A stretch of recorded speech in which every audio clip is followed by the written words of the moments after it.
নমস্কার বন্ধুরা, গীতার রান্নাঘরে আপনাদের সবাইকে স্বাগত জানাচ্ছি। আমার এই রান্নাতে কী কী লাগবে সেইগুলো আমি রান্না করতে করতেই আপনাদেরকে দেখিয়ে দেব। আসুন তাহলে শুরু করা যাক আমার আজকের রান্না। সবার পছন্দের একটা রেসিপি আমি আজকে আপনাদের সঙ্গে শেয়ার করছি। আজকে আমি বানাচ্ছি চিলি চিকেন। তার জন্য এইখানে আমি দেখুন 500 গ্রাম মতন বোনলেস চিকেন নিয়েছি, আর চিকেনগুলো এইভাবে ছোট ছোট পিস করে কেটে নিয়েছি। এর মধ্যে দিয়ে দেবো হাফ চামচ রসুন বাটা, স্বাদ মতো নুন, আর দিয়ে দেবো লেবুর রস। এইখানে আমি একটা লেবুর রস বের করে নিয়েছি, সেই লেবুর রসটাকে দিয়ে দিলাম। আপনারা যদি মনে করেন এখানে লেবুর রসের বদলে ভিনিগার ব্যবহার করবেন, সেটাও করতে পারেন। এবার সমস্ত কিছু বেশ ভালো করে আমি মিনিটখানেক ধরে মেখে নেব। এখন 10 থেকে 15 মিনিট এই ম্যারিনেট অবস্থায় রাখবো। 10 মিনিট হয়ে গেছে, দেখুন অনেকটা জল বেরিয়ে এসছে, কিন্তু আমি জলটা ফেলবো না। এর মধ্যেই আমি দিয়ে দেব 2 চামচ কর্নফ্লাওয়ার। আমি পুরোটা কর্নফ্লাওয়ার দিয়েই ভাজবো। আর দিয়ে দেবো আর সামান্য একটু রসুন বাটা দিয়ে দিচ্ছি, আর দিয়ে দিলাম হাফ চামচ আদা বাটা। এবার দিয়ে দেবো স্বাদ মতো নুন, কারণ নুনটা প্রথমে আমি দিয়েছি সেই হিসেবে দিতে হবে। দিয়ে দিলাম হাফ চামচ গোলমরিচ গুঁড়ো, হাফ চামচ ফ্লেক্স, আর দিচ্ছি 2টো কাঁচা লঙ্কা কুচি, আর দিয়ে দেবো হাফ চামচ মতন সয়া সস। এখানে আমি একটা ডিম ভেঙে দিয়ে দিচ্ছি, আর ডিমের শুধু সাদা অংশটাকে আমি দেব। এবার ভালো করে আমি এটাকে মিশিয়ে নেব।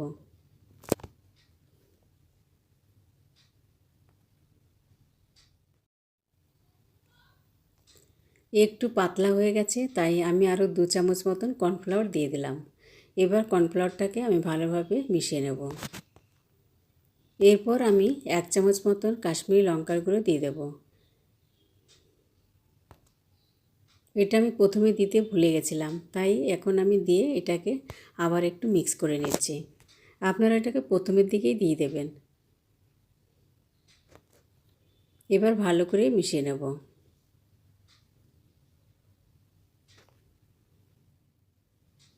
একটা কড়াই বসিয়ে দিয়েছি, এবার এই কড়াইয়ের মধ্যে আমি রিফাইন অয়েল দিয়ে দিচ্ছি। তেলটা গরম হলে আমি এইভাবে চিকেনগুলোকে ভেজে নেব। বন্ধুরা, যারা আমার চ্যানেলটা সাবস্ক্রাইব করেছেন তাদেরকে অসংখ্য ধন্যবাদ, আর যারা এখনও সাবস্ক্রাইব করেননি, সাবস্ক্রাইব করে নিয়ে আমার চ্যানেলের নতুন বন্ধু হয়ে যান, আর বেল আইকনটা অন করে আমার সঙ্গে থাকবেন।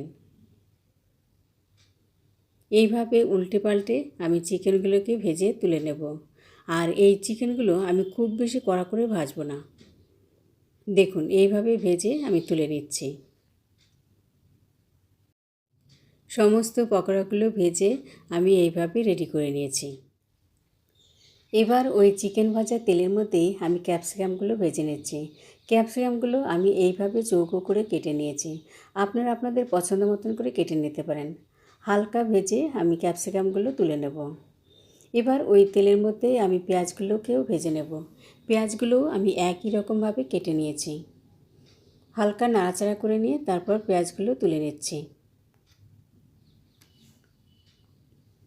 এইখানে আমি অনেকটা রসুন আমি কুচি করে কেটে রেখেছি।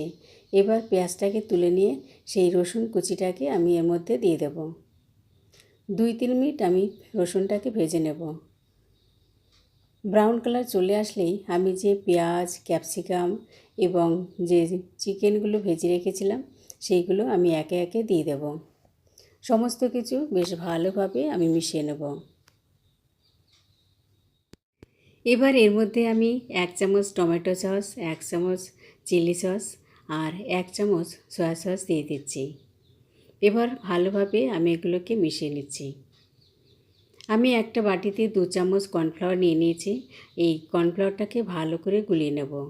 তারপর ওই চিকেনের মধ্যে দিয়ে দেব, আর 1 বাটি জলও দিয়ে দিলাম, আর কিছুটা নুনও দিয়ে দিচ্ছি। এবার বেশ ভালো করে মিশিয়ে নিলাম। আমি সামান্য পরিমাণে একটু লঙ্কার গুঁড়ো দিয়ে দিচ্ছি। আপনারা যে যেরকম ঝাল খাবেন সেরকম দেবেন। এবার আমি 1 চামচ চিনি দিয়ে দেবো। আপনারা যদি মনে করেন একটু মিষ্টি মিষ্টি ভাবটা একটু বেশি করবেন, তাহলে আরও 1 চামচ চিনি দিতে পারেন।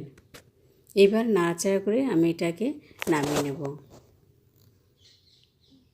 রেডি হয়ে গেল আমার চিলি চিকেন। এবার আমি এটা একটা পাত্রে নামিয়ে নিচ্ছি। আর এই চিলি চিকেনের সঙ্গে কিন্তু ফ্রাইড রাইস না হলে খাবারটাই কিছু অসম্পূর্ণ রয়ে যাবে, কিন্তু সেই অসম্পূর্ণটা আমি রাখবো না। আমি চটপট একটু ফ্রাইড রাইস বানিয়ে নেব আর এই চিলি চিকেনের সঙ্গে পরিবেশন করব। আপনারাও এইভাবে বানান এবং chilli chicken fried rice enjoy করুন সবাই মিলে। আর বন্ধুরা, আমার এই রান্নাটা কেমন হলো কমেন্ট বক্সে অবশ্যই জানাবেন। আমার এই রান্নার রেসিপিটা আপনাদের কেমন লাগলো? যদি ভালো লাগে তাহলে লাইক, শেয়ার এবং চ্যানেলটাকে সাবস্ক্রাইব করে নিয়ে আমার চ্যানেলের নতুন বন্ধু হয়ে যাবেন।